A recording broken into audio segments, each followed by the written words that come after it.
equipamento, filho. Tá, Muito boa noite. Hoje, dia 12 de setembro de 2019, edição número 10, está no ar pela rádio Estúdio AFM, o programa Quinta de Luz, que irá com você até às 22 horas.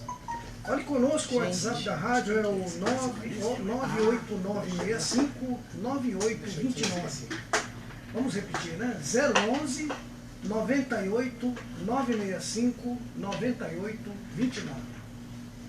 Se você quiser acompanhar o programa pela internet, acesse o site da rádio pelo endereço www.estudioafm.com.br. Boa noite a todos, eu sou o Reinaldo, um centro espírita lá da Prece, lá de Itaquaquecetuba, e junto comigo aqui, diversos amigos, né? Hoje estamos aqui em bastantes pessoas. Eu vou pedir para a Juliana, nossa querida colega aqui, vai dar uma boa noite aí. Boa noite a todos. Muito bem. A Juliana é filha do nosso Calixto aqui, está aqui para... Né, daqui a pouco ela vai estar aqui controlando aqui os botões aqui da rádio. Cícero, boa noite, Cícero. Boa noite a todos os presentes aqui da mesa, boa noite a todos os ouvintes e que Jesus nos abençoe nessa noite. Temos aqui também o Alberto. Boa noite, Alberto, da Associação Beneficente Vinha de Luz. É com prazer que nós estamos aqui novamente. Muito bem, o senhor José de Jesus, o único Jesus no nome. Boa noite a todos os companheiros e boa noite a todos os ouvintes. Nossa querida Melise, boa noite, Melise. boa noite aos presentes e boa noite para você que vai ficar conosco até às 22 horas. Isso aí. E por último, mas não menos, né? Importante, o senhor Calixto. Tudo bem, Calixto? Tudo bem, Reinaldo. Boa noite a você, boa noite a todos aqui do estúdio, boa noite aos ouvintes e internautas. Muito bem. Este é o programa da USE Intermunicipal do Alto Tietê, uma entidade que objetiva a união de todos os espíritas, de todos aqueles que se afeiçoaram à doutrina, né? Aqueles que veem nessa doutrina abençoada um meio de evolução e de modo de viver. Então nós tentamos aqui reunir a todos e esse programa é um desses meios que nós usamos. E contamos sempre, esperamos nós, com a presença do nosso Mestre Jesus, que é o modelo e guia da humanidade. Você pode acessar a nossa página no Facebook, o endereço é facebook.com/mojinusei. E hoje, como sempre fazemos, apresentaremos os quadros refletindo sobre a moral evangélica, para que possamos desenvolver em nós a fé inabalável, que segundo Kardec é aquela que pode encarar frente a frente a razão em qualquer época da humanidade. No segundo bloco, saúde integral e como obtê-la. No terceiro bloco, tema livre, sistemática espírita para a formação de opinião. E, por último, falando da casa espírita, o templo de luz de todos em todas as horas. Nesse nosso primeiro bloco, esse quadro refletindo sobre a moral evangélica, falaremos hoje sobre o tema A Vida Futura, incerta no capítulo 2 do Evangelho segundo o Espiritismo, Meu Reino Não É Deste Mundo, e o Alberto vai fazer a leitura para nós. Pilatos, tendo entrado de novo no palácio e feito vir Jesus à sua presença, perguntou-lhe: És o rei dos judeus? Respondeu-lhe Jesus: Meu reino não é deste mundo. Se o meu reino fosse deste mundo, a minha gente houvera combatido para impedir que eu caísse nas mãos dos judeus. Mas o meu reino ainda não é aqui. Disse-lhe então Pilatos: És, pois, rei? Jesus lhe respondeu: Tu dizes, sou rei. Não nasci e não vim a este mundo, senão para dar testemunho da verdade. Aquele que pertence à verdade, escuta a minha voz. O Evangelho segundo João, capítulo 18, versículos 33, 36 e 37. Por estas palavras, Jesus claramente se refere à vida futura, que ele apresenta em todas as circunstâncias como a meta a que a humanidade irá ter e como devendo constituir objeto das maiores preocupações do homem na Terra. Todas as suas máximas se reportam a esse grande princípio.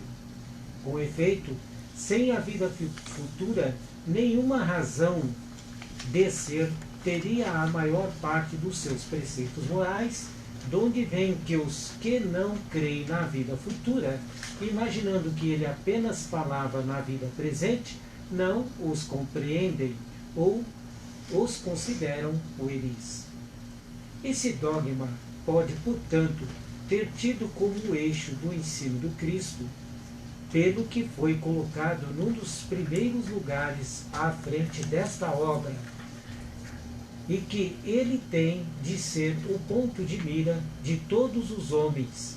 Só ele justifica as anomalias da vida terrena e se mostra de acordo com a justiça de Deus. Nós estamos falando aqui do primeiro capítulo do Evangelho segundo o Espiritismo. Eu não vim destruir a lei.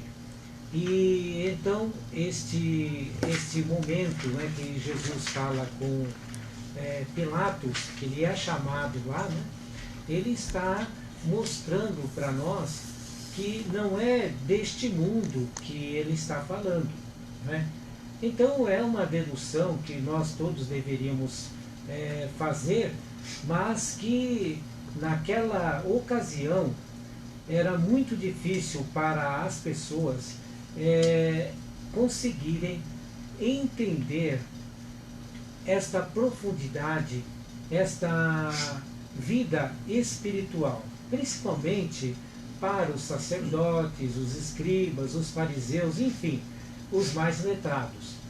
Embora, do outro lado, os pobres de espírito entendiam com maior facilidade estes ensinamentos de Jesus, olhavam para a vida espiritual porque não tinham em suas mentes aqueles dogmas construídos por aqueles letrados naquela ocasião.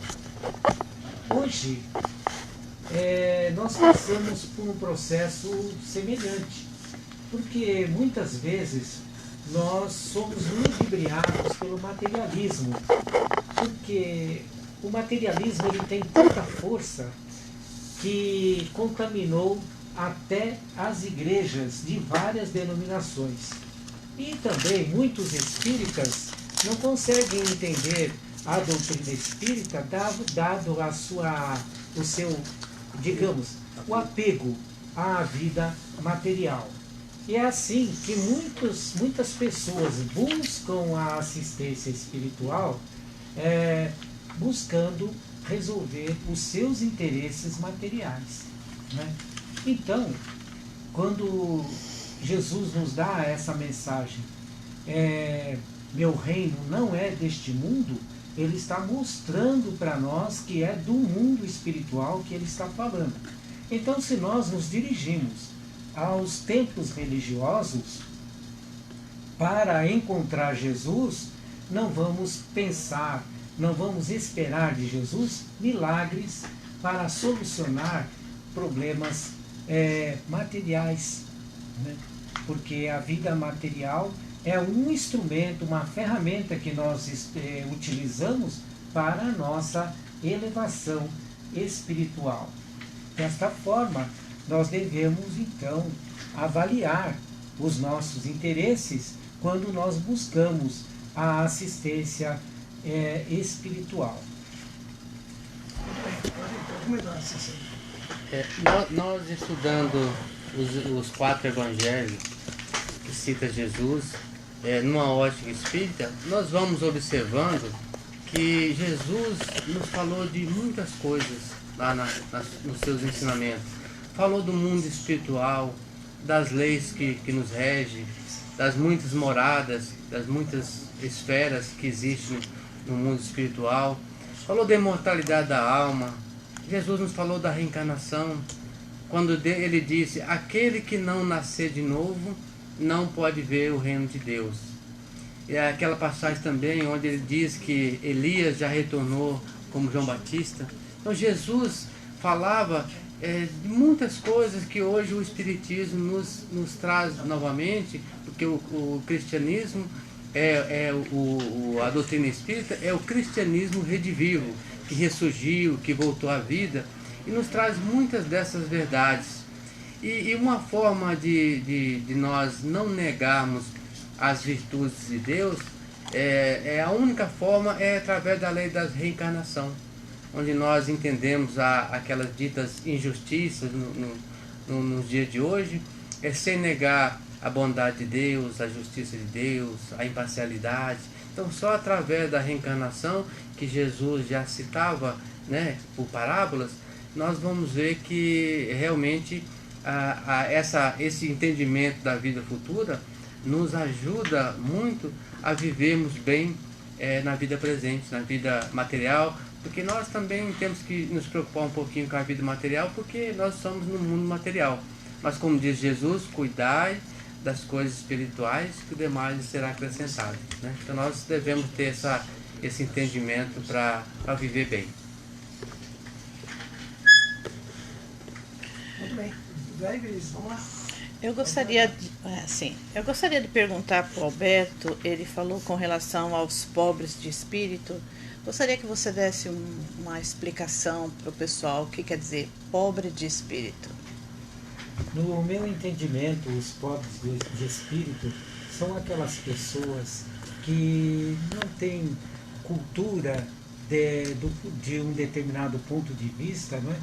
E a falta dessa cultura abre a mente desses irmãos para entenderem melhor aqueles ensinamentos voltados para a espiritualidade.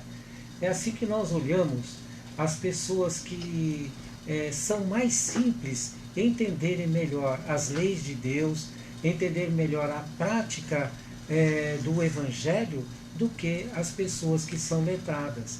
As pessoas que são letradas, muitas vezes, elas se prendem nos dogmas, ficam filosofando a respeito daqueles temas, mas não aplicam à vida cotidiana. Então, é esse olhar que eu tenho. E está atrelado também a esse pobre de espírito, a humildade, né? Pessoas que nós sejamos humildes, independente do conhecimento que nós tivermos, temos essa humildade. Isso. Então, isso não quer dizer que a pessoa que é letrada, ela não tenha essa humildade. No entanto, nós observamos, né, quando nós começamos a estudar muito, nós nos enchemos daquele saber e defendemos os nossos pontos de vista, e aí então nós esquecemos que somos espíritos em evolução e precisamos exercitar a nossa humildade em favor de nós mesmos e em favor dos nossos semelhantes. Sim. Obrigada. Eu estou lendo aqui, né, esse versículo aqui, né, de São João, capítulo 18, e os versículos 33, 36 e 37.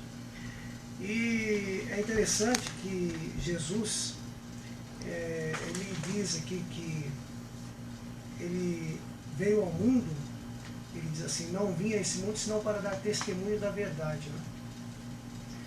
E nós sabemos, através do Livro dos Espíritos, na questão 115, quando nos é perguntado se dos espíritos uns foram criados bons e outros maus, os espíritos nos respondem que todos foram criados em idênticas condições, né? Simples e ignorantes, e que Deus deu a cada um de nós uma missão para que através do cumprimento dessa missão e através do conhecimento da verdade, nós possamos paulatinamente chegando mais próximos de Deus. Então o conhecimento da verdade é que leva a pessoa para mais perto de Deus. E Jesus vem falar aqui com relação à verdade. Ele diz, eu não vim senão para dar testemunho da verdade.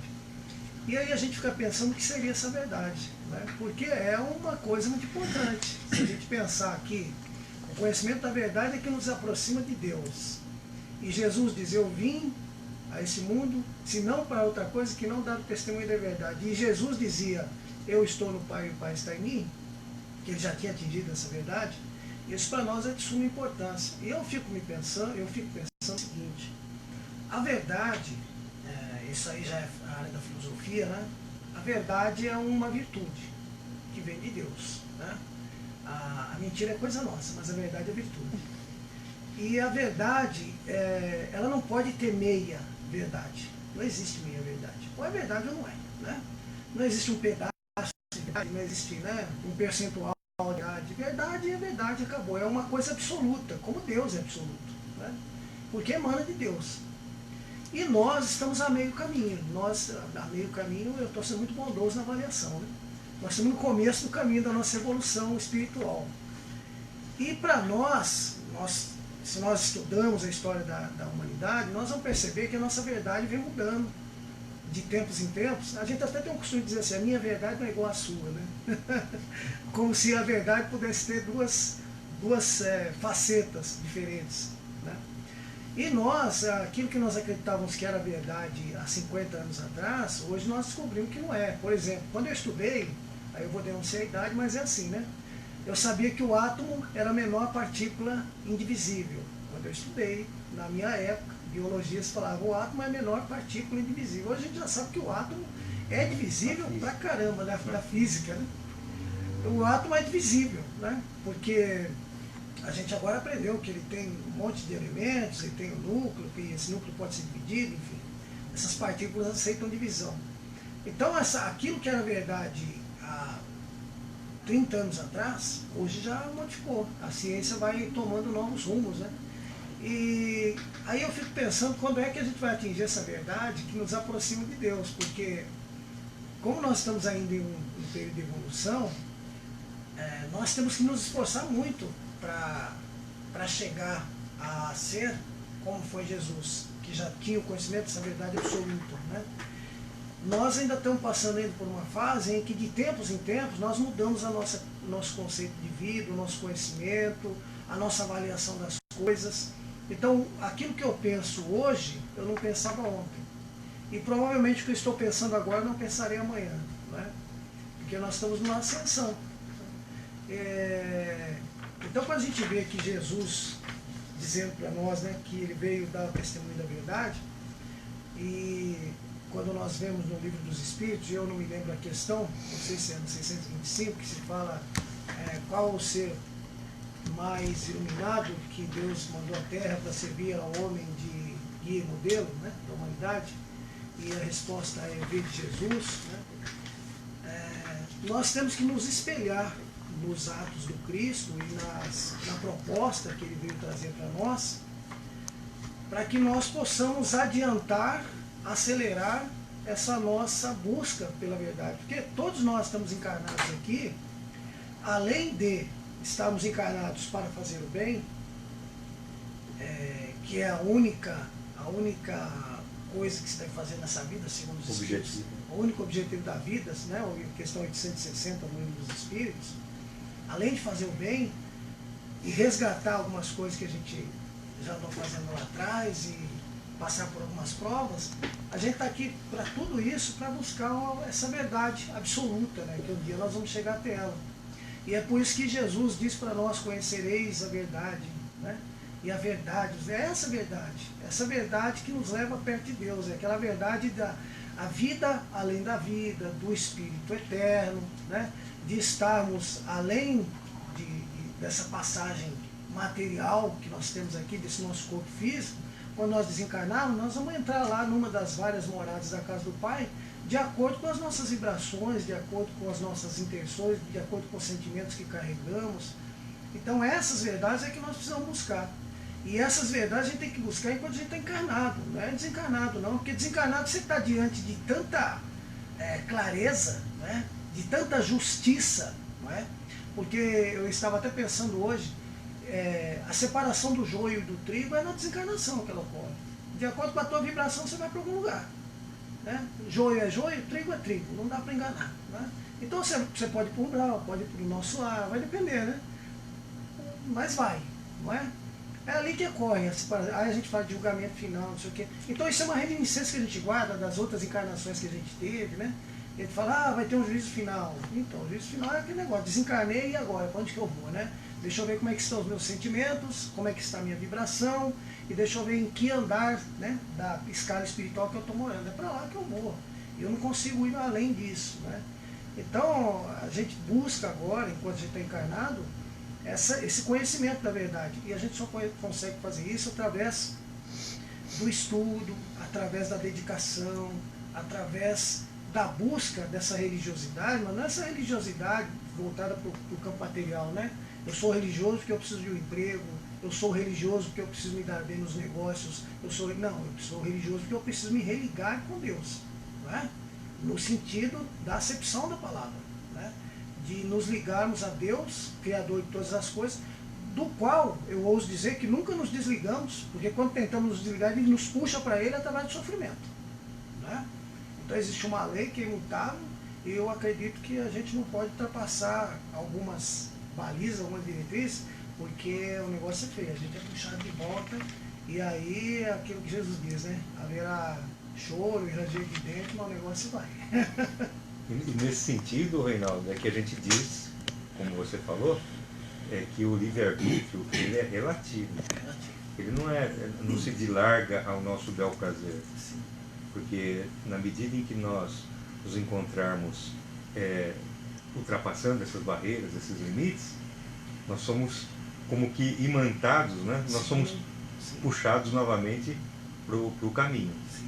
Né? Ainda que não queiramos, mas esse retorno ao caminho é compulsório. E muitas vezes, como você falou, é pelo sofrimento. Uma vez, não sei quem foi que fez uma analogia com relação a essa questão do caminho, de que nós, espíritos encarnados e desencarnados também, nós andamos numa espécie de uma ponte. Então, sabe aquela ponte que tem naqueles filmes antigos, que é feita de madeira, que tem uma corda de cada lado, para você não cair, e é muito fundo o buraco? Então, é essa aí. Só que de cada lado não tem corda, tem lanças pontiagudas. Então, quando você vai para a direita, a lança te espeta, você volta. Você vai para a esquerda, a lança te espeta, você volta para o caminho. E aí você fala, me machuquei, não estou gostando disso. Pois, se não tivesse a lança, você teria caído. Então, assim, às vezes é necessário um pouco de dor e sofrimento para você não sair do caminho, né? Então, essa analogia eu achei bem interessante. É uma alegoria, né? É uma alegoria. Uma alegoria que bem representa. Agora, você falou que a separação do joio e do trigo, quando desencarnarmos, eu diria assim, ela ocorre mais evidentemente. Porque, na verdade, nós já vivíamos ou como trigo ou como joio, não é? E junto de nós, os nossos pares, né? Nós já vivemos, na verdade, né? Mas quando desencarnamos, nós só evidenciamos aquilo que somos, as nossas máscaras caem. Então não há como esconder-nos daquilo que somos, de quem somos. Então é importante a gente pensar nisso. Agora, e a questão do átomo também, como você falou, nós lendo no Livro dos Espíritos, nós vamos ver lá, quando é tratado do princípio vital. Então, se nós entendermos o princípio vital, qualquer coisa que exista de material é divisível, qualquer coisa. Porque tudo decorre do princípio vital. Tudo é uma mutação desse princípio. Tudo que é material e que existe. Ou de forma mais grosseira, ou de forma mais etérea, menos densa. Na verdade, eu creio que nós estamos longe de conhecer, né, todas as coisas, como dizem os Espíritos, né? O homem mais inteligente do planeta Terra está longe de saber todas as coisas. É que nós temos assim uma espécie de orgulho que nos faz acreditar, né, que nós sabemos muita coisa, mas se nós formos humildes, que é aquela questão da humildade, se você estava colocando aí, a questão da humildade é interessante nesse ponto, né? Você saber, como Sócrates, eu só sei que nada sei. Não importa quando você sabe. E essa lição é interessante porque ela evidencia aquilo que nós aprendemos, aquilo que os espiritualistas aprendem, que nós não somos matéria, nós não somos oriundos desse planeta ou de qualquer plano físico que exista no universo. Nós somos espíritos em evolução. Então Jesus disse isso. Para quem pode entender, Jesus disse exatamente isso: meu reino não é desse mundo, eu não sou daqui, eu estou passando por aqui. Aliás, ele veio aqui como missionário. Eu venho vos dar um testemunho da verdade. Como missionário, veio nos trazer aquilo que você falou, aquela verdade que ela é indivisível, ela é única. Nós, quando dizemos que nós temos a nossa verdade, é porque nós temos os nossos costumes, a nossa forma de pensar, é a chamada moral. Cada grupo social tem uma moral, porque moral não é mais do que hábito. Então aquilo que para mim é moral, para outro pode ser imoral, ou até amoral. Jesus ontem mesmo chamava a atenção para essas coisas. Eu não sei se era uma conversa dele com Nicodemos, que ele disse que eu venho vos falar daquilo que sei. Né? E ele diz assim, mas se eu vos falo das coisas da terra e não me acrediteis, que dirá se eu vos falar das coisas celestes. Sem contar assim, que nós não podíamos entender muitas coisas. Sim. Como quando nós falamos, por exemplo, do princípio vital, é assim uma pálida ideia do que seja a origem da matéria, porque os espíritos dizem que a nossa linguagem ainda é pobre para definir, assim como, por exemplo, a nossa visão, ela no espectro de cores, ela tem um limite, não é? Tanto para as vibrações para as menores vibrações, como o vermelho, por exemplo, ou com ultravermelho, ultravioleta, e o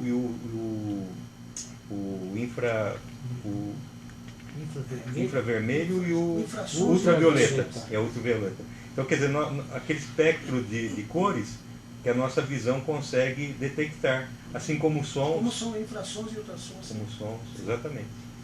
Bom, gente, nós estamos chegando então ao final aqui do nosso primeiro bloco. O papo tá bom, mas a gente vai dar uma paradinha agora. A gente vai deixar uma musiquinha rolando aí pra você. E você não saia daí, daqui a pouco a gente volta, tá bom? Um abraço, até já.